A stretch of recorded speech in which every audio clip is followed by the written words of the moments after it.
चलो, तो ये हो गया अपना सेकेंड, ये थर्ड, फोर्थ।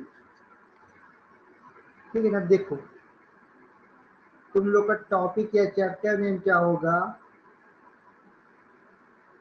चैप्टर या टॉपिक नेम। जब बहुत सारे चैप्टर होते हैं ना, जैसे मान लो तुम जेई मेंस एंड नीट्स में बैठ रहे हो, तो उसमें तुमको फिर चैप्टर नेम नहीं बताया जाएगा, टॉपिक नेम। और वो टॉपिक नेम हो जाएगा तुम्हारे पास क्या? सेल। सेल यानी कोशिका। ठीक। कोशिका का नाम सेल। सेल से तुमको एक चीज समझ में आनी चाहिए सभी को। देखो, सेल क्या होता है?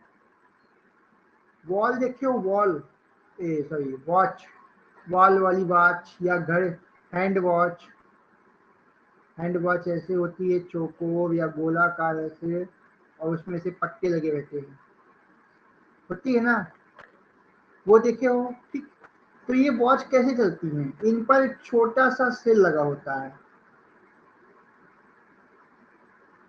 दीवार वाली में लंबी सी, और हैंड वॉच वाले में छोटा सा गोलाकार लगा होता है ना। ठीक। ये सेल क्या करते हैं? देखो, इसको बोलते हैं सेल। ये सेल इस वॉच को चलने के लिए अपनी केमिकल एनर्जी को काइनेटिक एनर्जी में परिवर्तित करते हैं। चेंज केमिकल एनर्जी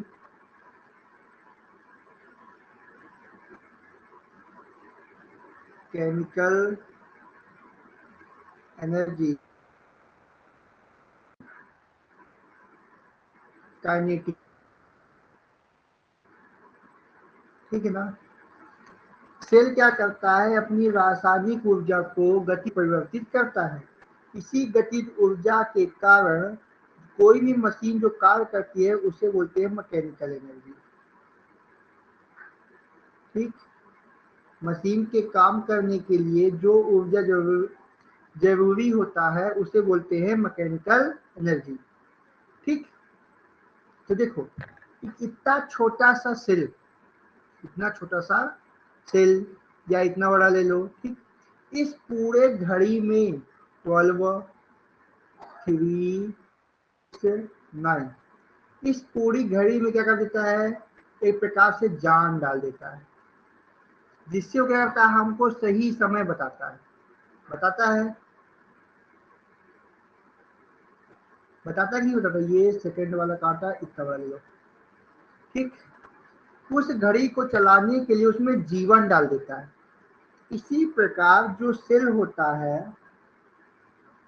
अपने इधर ह्यूमन बॉडी, या इसको बोलते हैं बायोलॉजिकल सेल, वो होता है केमिकल सेल। Biological cell. ठीक। वो सेल भी क्या करता है कि आपके पास इतनी बड़ी बॉडी है, ये हो गया, वैसे भी भूत लग रहा है। ठीक। इतनी बड़ी बॉडी है, अब बॉडी बनी हुई है, तो बॉडी तो शरीर से बनी, मतलब अपना चमड़ी, इसको बोलते हैं चर्म। ठीक है ना, इससे बना हुआ है। परंतु पूरा जो चर्म होता है वो सेल का जड़ होता है। ठीक है ना, सेल से बना। कोशिका से। कोशिका क्या कर होता है? कोशिका बहुत छोटा सा पदार्थ होता है, लगभग बहुत छोटा सा। उसको क्या करता है? एक लाइफ डालता है, जीवन। ठीक। जो बॉडी होती है वो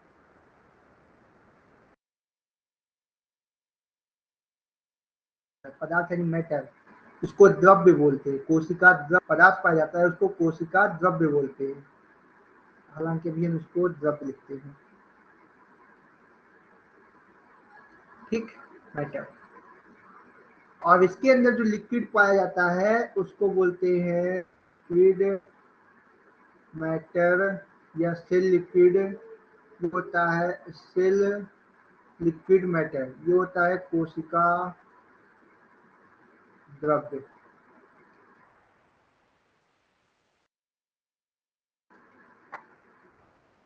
पढ़े हो। तो ये कोशिका द्रव्य क्या करता है, ये सॉरी कोशिका क्या करती है, इस बॉडी इसको जिंदा कर देती है, लाइफ। यानी कि किसी भी शरीर का संपूर्ण जो एनर्जी होता है, क्रियात्मक इकाई होती है, वो कोशिका में निहित होती है। तुम लोगों ने पढ़ा भी होगा, कोशिका शरीर की संरचनात्मक एवं क्रियात्मक इकाई है। कोशिका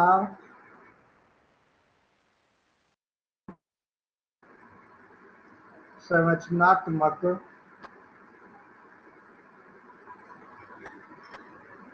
एवं क्रियात्मक इकाई है। पढ़े हो? सभी को आवाज आ रही है?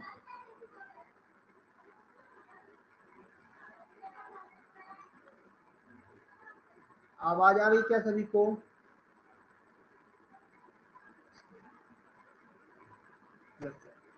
ओके, ठीक है ना। तो कोशिका क्या करता है, किसी भी बॉडी में लाइफ डाल देता है, ना। तो अब हम पढ़ेंगे कोशिका के बारे में थोड़ा हिस्टोरिकल, फिर प्रॉपर्टीज, ये सभी पढ़ेंगे, ठीक। तो यहाँ जाएगा हिस्ट्री ऑफ सेल, या ऐसे हिस्ट्री ऑफ सेल लिख के डायरेक्ट सेल के बारे में पढ़ते हैं, ठीक है ना। ये हो जाएगा आपके पास सेल, ठीक। सेल को सबसे पहले प्रपोज किया था किसने? रॉबर्ट हुक ने। रॉबर्ट हुक ने, ठीक। सबसे पहले जो सेल दिया गया था वो रॉबर्ट हुक के द्वारा दिया गया था। और वो सेल क्या था, एक खाली या प्लेन या एम्प्टी लिखो, एम्प्टी, ठीक है ना, क्रिस्टली एम्प्टी, और इसको हम बोलते हैं जाल, तो नेटवर्क लिख लेते हैं, ठीक। नेटवर्क, ये खाली जाल टाइप का था, ठीक। खाली सर, हाँ हिंदी में, ठीक है, खाली जाल था। देखो, जब खाली जाल था, रॉबर्ट हुक को भी नहीं पता था कि इसके अंदर जान होती है। कोशिका के अंदर एक द्रव्य होता है जिसके कारण सभी शरीर में क्रियात्मक इकाई का निर्माण होता है, तो उसे बोलते कोशिका द्रव्य। ये रॉबर्ट हुक को भी नहीं पता था। उन्होंने क्या बताया, उन्होंने क्या किया कि कॉर्क लिया, कॉर्क यानी कि एक पात्र लिया, उस पात्र में कोशिका कुछ पदार्थ डाला, और पदार्थ डालने के बाद, जैसे पदार्थ डाला, ठीक।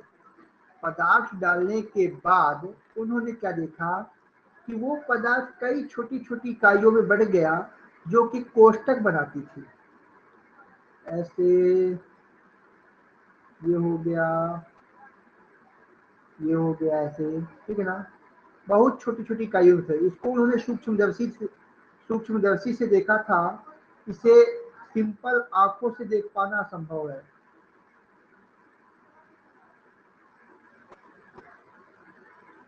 ठीक। ये खाली कमरे की तरह थे, कोष्ठ की तरह। कोष्ठ मतलब होता है खाली कमरा,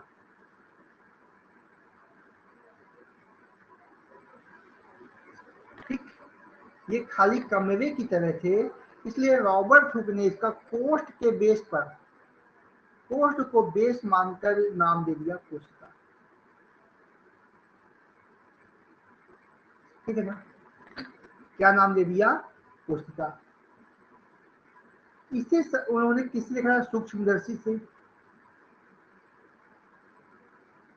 सूक्ष्म दर्शी से देखा था। नग्न आंखों से देखना मुश्किल है।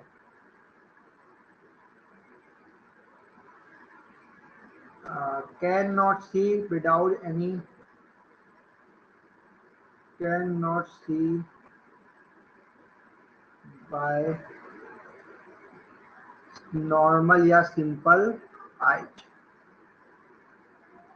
ठीक है ना। इसे नॉर्मल या सामान्य आंखों से देखा नहीं जा सकता, इसको माइक्रोस्कोप की सहायता से it can see by microscope, ठीक। इसे माइक्रोस्कोप की सहायता से देखा जा सकता है, ठीक। जब रॉबर्ट हुक ने क्या किया, कोशिका की खोज की, तो उन्होंने कैसे बताया, देखो उन्होंने एक बुक लिखी, अपनी एक बुक लिखी और उस बुक में बताया कोशिका के बारे में।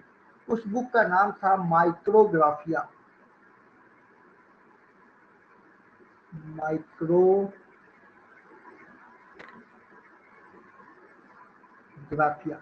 ठीक।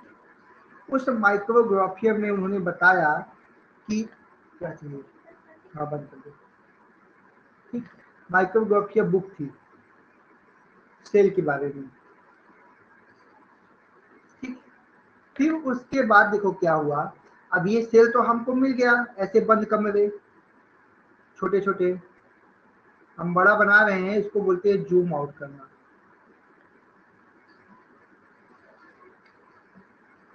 ठीक। ये हो गया सेल की संरचना नॉर्मल। ऐसे तुमको कहाँ दिखेगा, अपने देखो ऐसा दिखेगा तुमको ह्यूमन बॉडी में, कभी अपनी शरीर का ऐसा त्वचा लेना और उसमें इसको ऐसे मोटा करना, ठीक है ना, दबाना, दबाने के बाद उसको उसमें तुमको एक शेप मिलेगा, लाइनिंग मिलेगी, वो लाइनिंग में तुमको ऐसे मिलेगा, लाइनिंग बाय लाइनिंग घर की तरह बने होंगे, जैसे खेतों में वो बनी रहती है छोटी छोटी क्यारियां, तो लाइनिंग में होती है, जैसे मान लो छोटे छोटे खेत हो गए जैसे सब्जी भाजी के, तो बने रहते हैं, ठीक। फिर देखो इसके बाद रॉबर्ट हुक के बाद इसके नेम के डच वैज्ञानिक थे, डच वैज्ञानिक कौन थे, एंटोनी वॉन ल्यूनब्रिक, एंटोनी वॉन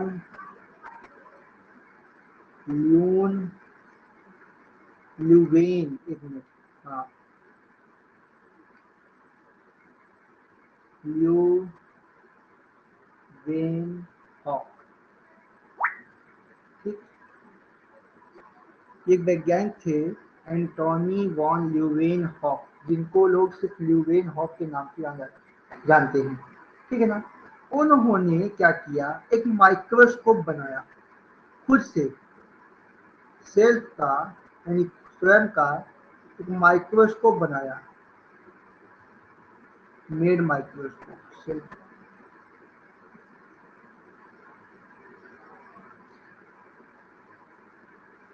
माइक्रोस्कोप, माइक्रोस्कोप क्या होता है, सूक्ष्मदर्शी, ठीक है ना, मेड यानी स्वयं का बनाया, स्वयं से सूक्ष्मदर्शी बनाया। और उन्होंने क्या किया कि जो सेल को उस सूक्ष्मदर्शी के नीचे रखा और उसको जूम आउट किया, जूम आउट यानी बड़ा करना, ठीक है ना। जूम आउट किया तो सेल जो थी वो अपने आकार का 200 गुना बड़ी हो गई, लगभग। इतना हम लोग क्या कर सकते थे, इतना कौन कर सकता भाई, इतना सेल को यानी कोशिका को बड़ा करके उसको देखा जा सकता था उससे। जियो वाले तो बड़े बेकार इंसान हैं, गलत टाइम पे मैसेज करते हैं, ठीक है ना, ठीक। फिर देखो 200 गुना लगभग बड़ा किया, जूम आउट किया, उससे सेल का और सरलता से अध्ययन हुआ, और उस सरलता से क्या हुआ कि उन्होंने क्या बताया, इसका स्ट्रक्चर सही बताया सेल का, इसके थ्रू स्ट्रक्चर यानी कि संरचना सही प्रकार से बताई। ठीक है, अब आप बनाइए संरचना, हम इसको जोड़ करके बता रहे हैं कि कैसे ये बनेगा।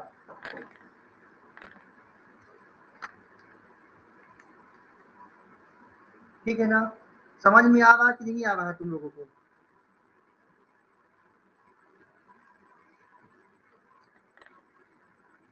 देखो इसी ल्यूनवेक ने ही लुवेनहॉक ने ही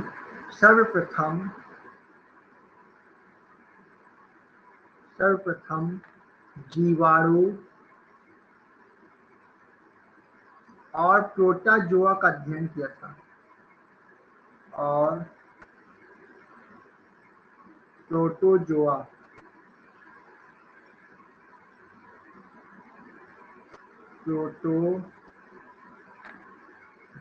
का अध्ययन किया था। फिर उनके बाद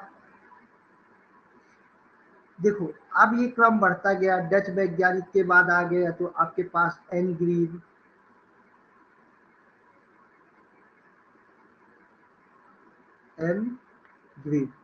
ठीक है ना।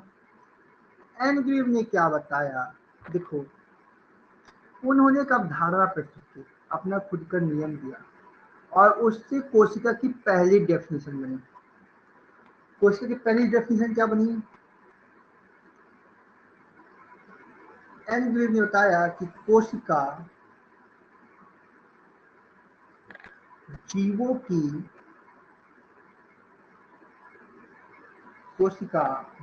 की संरचनात्मक इकाई या समस्त जीवों की लिखेगा, कोशिका समस्त जीवों की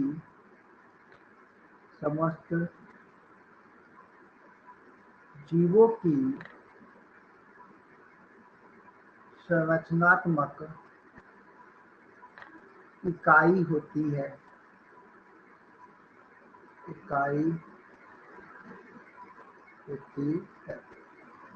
ठीक, ये किसने बताया? एनग्रीव ने। ये भी क्या थे? साइंटिस्ट थे,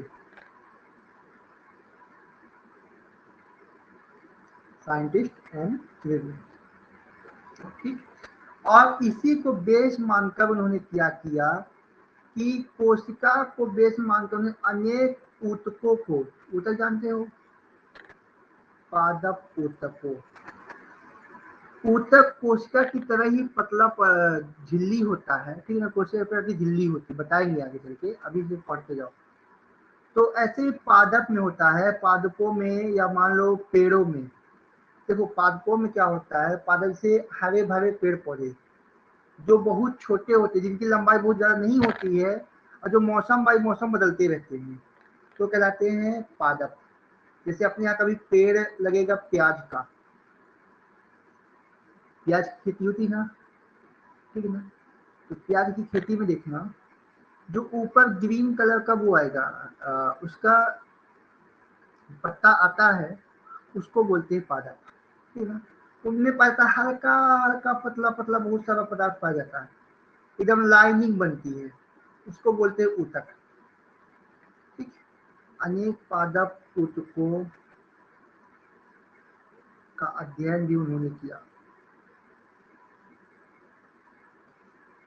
ठीक है ना।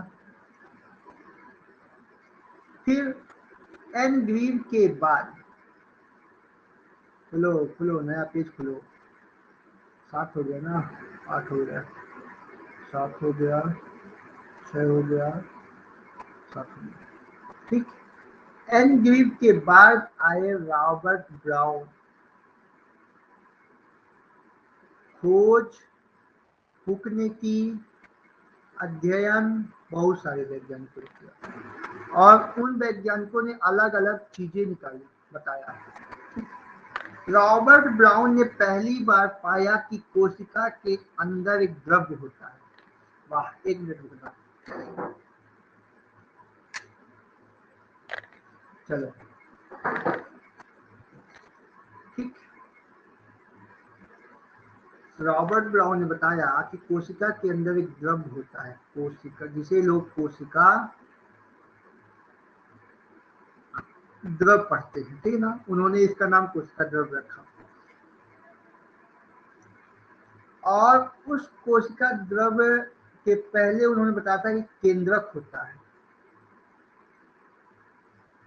ठीक। कोशिका में केंद्रक होता है जहां पर कोशिका का समस्त प्रॉपर्टीज, गुण जो होता है वो निहित होता है। तो हम लोग लिख लेंगे, देखो, नहीं, ब्लू लेते हैं।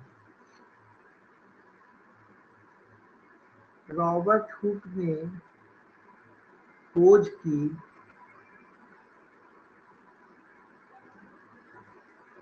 कोशिका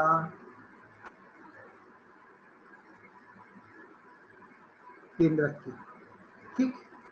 और इसका 1801, सॉरी, रॉबर्ट ब्राउन थे और 1831 में खोज किया, ठीक।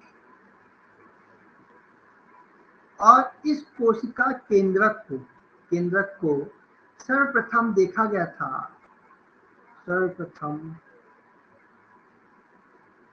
आर्किड्स का एक पौधा होता है, आर्किड्स पौधे के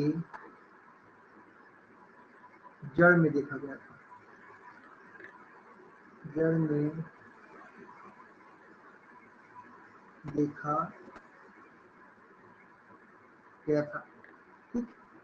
कोशिका केंद्रक को आर्किड्स पौधे के जड़ में सर्वप्रथम देखा गया था। फिर अब आगे देखो, नेक्स्ट हुआ कोशिका द्रव, ठीक। कोशिका द्रव को बताया डुजार्डेन, मीनिंग बड़ा टफ लिखी हुई है,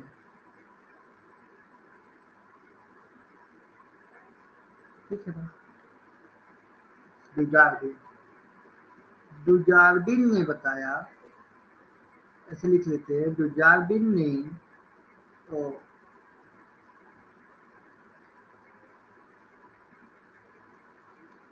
डुजार्डिन ने 1836 में, ठीक, केंद्रक के चारों ओर पाई जाने वाली, केंद्रक के चारों ओर पाई जाने वाली अर्ध द्रव पदार्थ की खोज की, जिसमें केंद्रक के चारों ओर कोशिका के साथ साथ हल्का हल्का द्रव भी भरा था। अच्छा, सेल्यूलोज, जो क्या बोलते, कोशिका जो बनी होती हुई थी, ठीक है ना। रॉबर्ट हुक ने जब बताया था, 1 मिनट रुकना, आ गया, खोलो फर्स्ट पेज, हाँ, ठीक। जब ये रॉबर्ट हुक ने बताया था, सेकंड पेज आ गया, पोस्ट हो गया, सेल हो गया, ठीक। तो सेल जो बनी हुई थी वो सेल्यूलोज की बनी हुई थी, सेल्यूलोज की, ठीक है ना। अब देखो, अर्ध द्रव पदार्थ की खोज की, पदार्थ की खोज की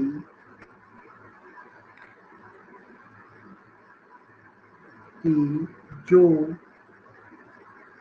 मांसपेशी युक्त, मांसपेशी यानी अपने शरीर का जो ये पदार्थ होता है, इसको मांस बोलते हैं, ठीक है ना। तो मांसपेशी युक्त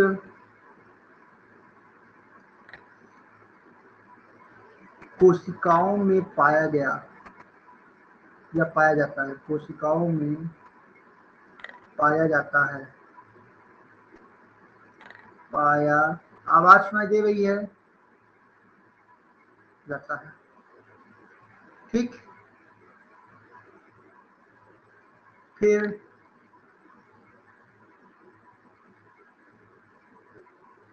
8।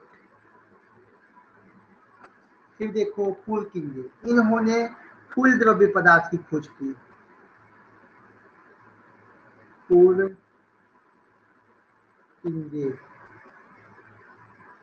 इन्होंने रिसर्च किया प्रोटोप्लाज्म की।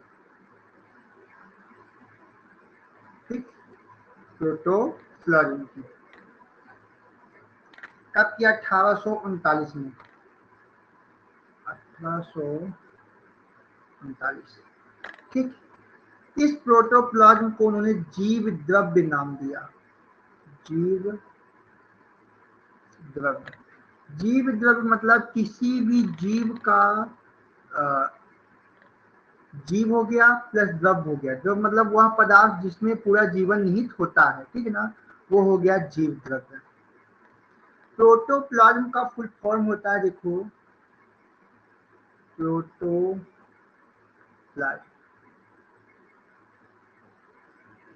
इसको तोड़ोगे तो दो चीजों में आएगा, प्रोटोस प्लस प्लाज्मा या plasma. Protos plus plasma equal to protoplasm. Plasma एक सब्सटेंस होता है, पदार्थ, सब्सटेंस, ठीक, पदार्थ। अब प्रोटोन होता है परमिटिविटी या सॉरी प्राइमिटिव होता है या फर्स्ट होता है। ठीक, प्राइमिटिव और फर्स्ट। ठीक, यानी कि जीवन का प्रथम पदार्थ, इसको बोलते हैं प्रथम, प्रथम प्लस पदार्थ हो गया।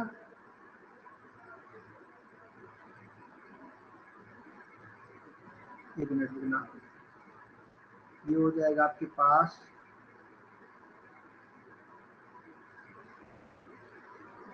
जीवन का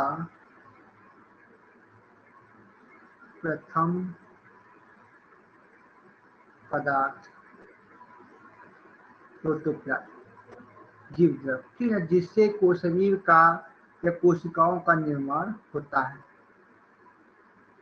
ठीक, फिर पुलकिंजे के बाद हक्सले ने बताया कि जीव द्रव्य ही जीवन का आधार है, बिना जीव द्रव्य के आप जीवन नहीं पा सकते हो। हक्सले, ये सॉरी हक्सले, टेढ़ा हो गया लिखने में, बताओ इसको।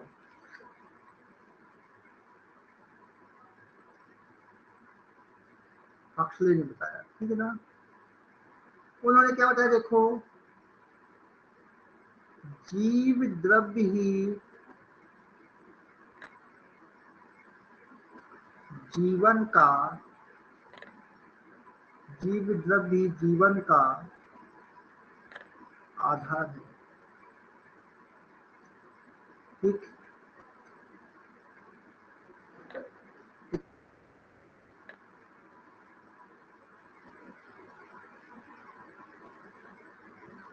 फिर देखो सन 1947 में, सॉरी 74 में, उल्टा हो गया, ठीक है ना।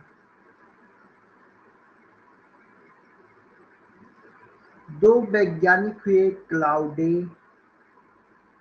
हुए नहीं, उस समय उसमें आ गए थे सबके सामने फ्रंट में, एवं पैलेड में। हुए का मतलब होता है जन्म होना।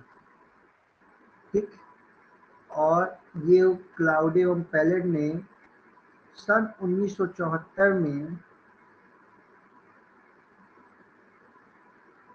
सन 1974 में, ठीक है, कोशिकाओं की परत संरचना का अध्ययन किया।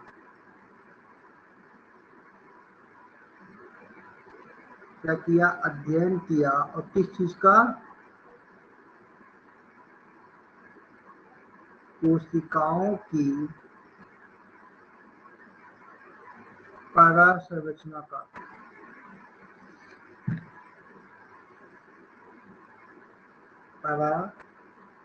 संरचना का। ठीक, कोशिकाओं की पावर संरचना का अध्ययन किया। इस काम के लिए उन्हें नोबेल अवार्ड भी मिला।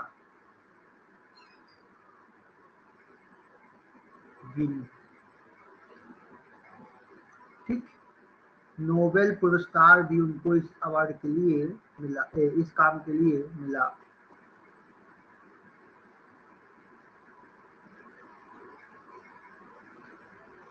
ठीक है ना। अब डेफिनेशन पे आ जाए, सही सही पूरे पूरे डेफिनेशन पर। संघर्ष, ओके। देखो अब डेफिनेशंस ऑफ सेल किधर गया।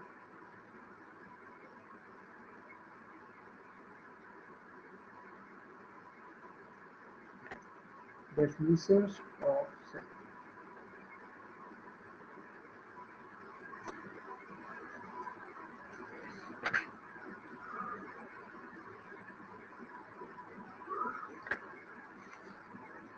डेफिनेशंस ऑफ सेल में आओगे तो लूबी ने बताया,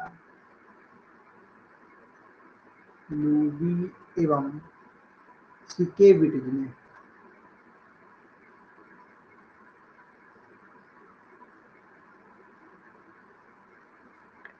ये पहला डेफिनेशन आपका। ठीक, उन्होंने क्या बताया, देखो कोशिका पारगम्य झिल्ली से घिरा। जब स्ट्रक्चर बताऊंगा ना तो सारे डेफिनेशन काम आएंगे। अगर मैं अभी कोशिका का चित्र तुम लोग को दिखा दूं, तुम लोग पढ़ना बंद कर दोगे। इसलिए अभी पहले डेफिनेशन पढ़ो, फिर सारा स्ट्रक्चर दिखाऊंगा। कोशिका पारगम्य झिल्ली से घिरा, ठीक, या घिरी हुई जैविक क्रियाओं की एक ऐसी इकाई है, जैविक क्रियाओं की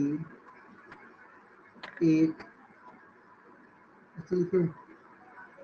ऐसी इकाई है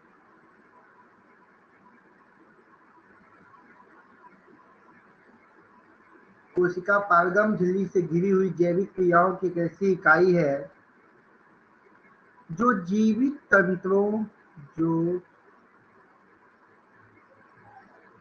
जीवित तंत्रों, जीवित तंत्र यानी ह्यूमन बॉडी या जंतु, जो जंतु हो गए या पेड़ पौधे हो गए, हम लोग हो गए, ह्यूमन हो गए, ठीक, जीवित तंत्रों से मुक्त माध्यम में, मुक्त माध्यम में स्वयं प्रजनन कर सकती है या करती है। प्रजनन का मतलब होता है बढ़ना और उत्पादन करना, खुद बढ़ना, कर सकती है। ठीक, प्रजनन, प्रजनन का मतलब होता है बढ़ना एवं नया उत्पादन करना। ठीक, ऐसा कोई भी काम जिससे आपके जीवन में नया पदार्थ बन रहा है या नया उत्पादन हो रहा है, प्रजनन करना कहलाता है। ठीक, एक डेफिनेशन में बता ही दिए हैं, कोशिका जीवन की संरचनात्मक एवं क्रियात्मक इकाई है, वो तो बता ही दिए हैं। ठीक, फिर देखो कोशिका सिद्धांत,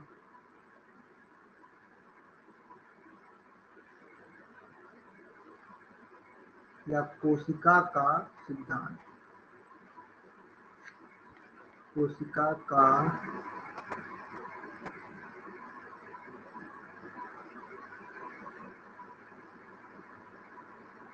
सिद्धांत। ठीक है, थ्योरी ऑफ सेल या सेल थ्योरी,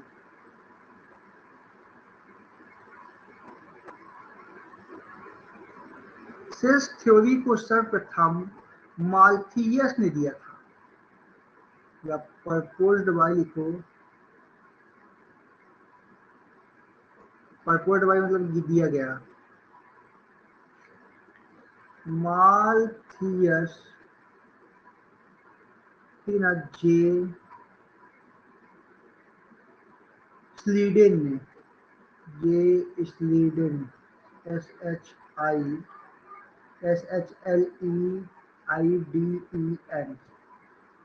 ये हो जाएगा माल्थियस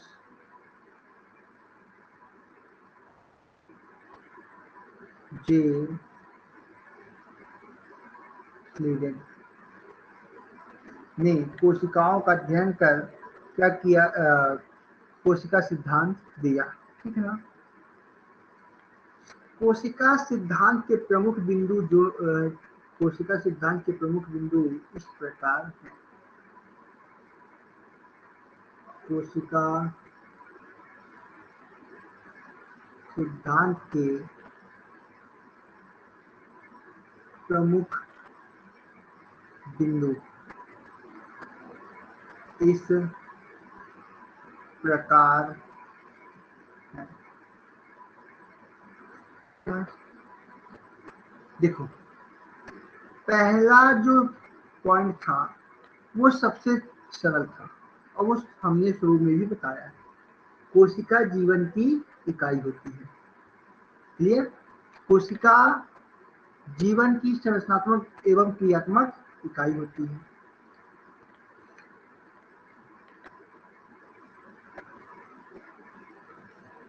कोशिका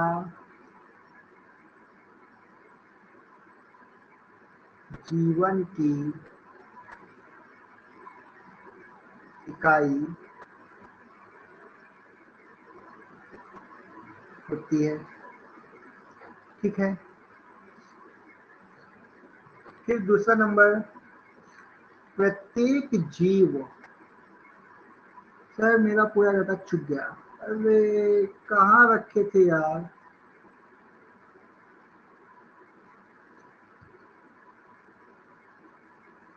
कहाँ रखे थे आप मोबाइल को?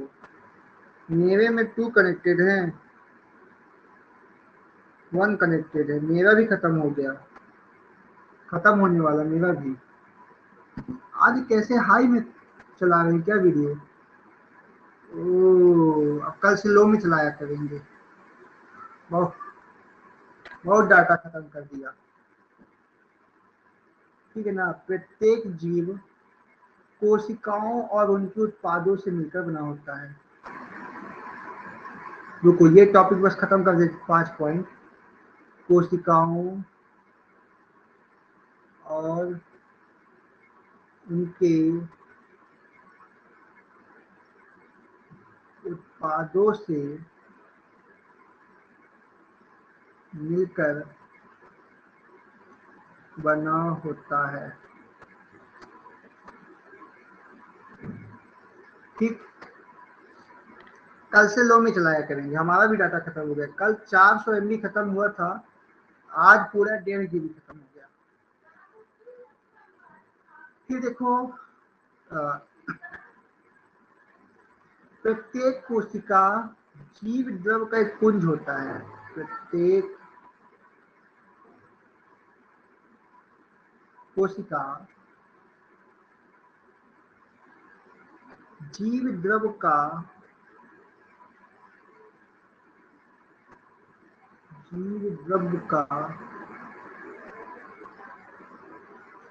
पुंज होता है। ठीक, जो बाहर से कोशिका झिल्ली द्वारा घिरा होता है। तो बाहर से कोशिका झिल्ली द्वारा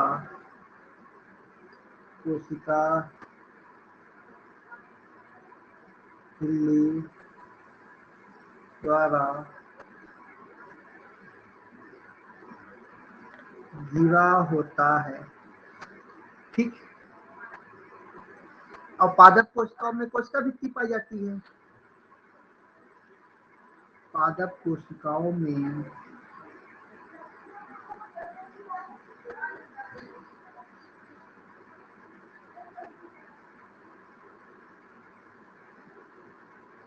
कोशिका भित्ति पाई जाती है। ठीक,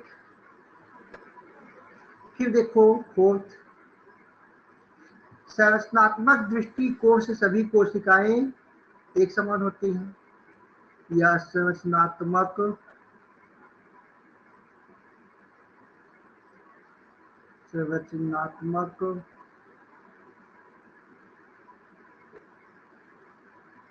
दृष्टि से सभी कोशिकाएं, आज दूसरा पेन यूज होती है,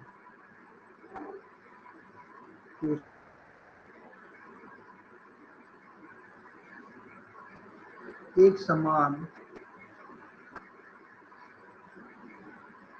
होती हैं। ठीक, पांचवा नंबर देखो,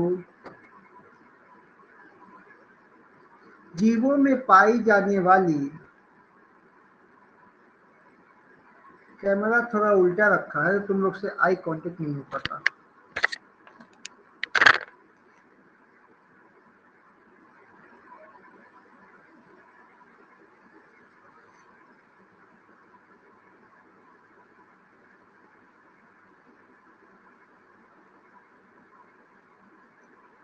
जीवों में पाई जाने वाली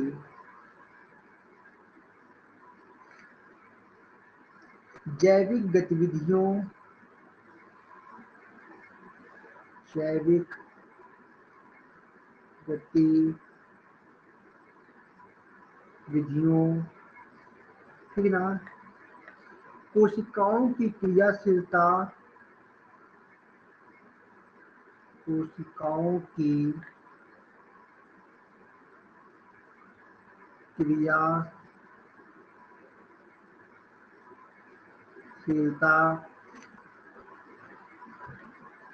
एवं इनके संबंधों के कारण होती है, एवं इनके अंतर संबंधों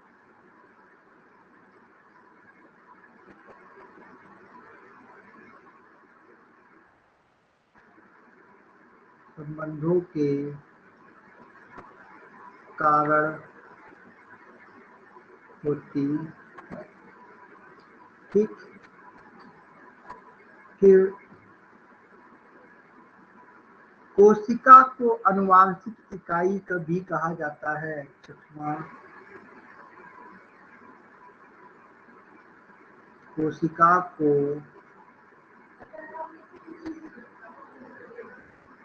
आनुवांशिक इकाई भी कहा जाता है।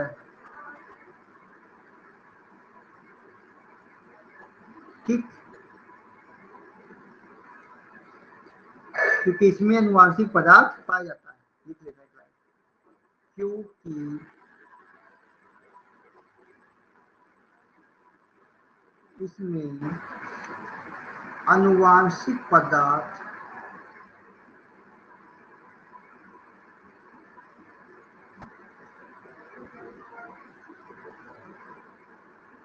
पाया जाता है। ठीक, चलो, संघर्ष कब निकल गया।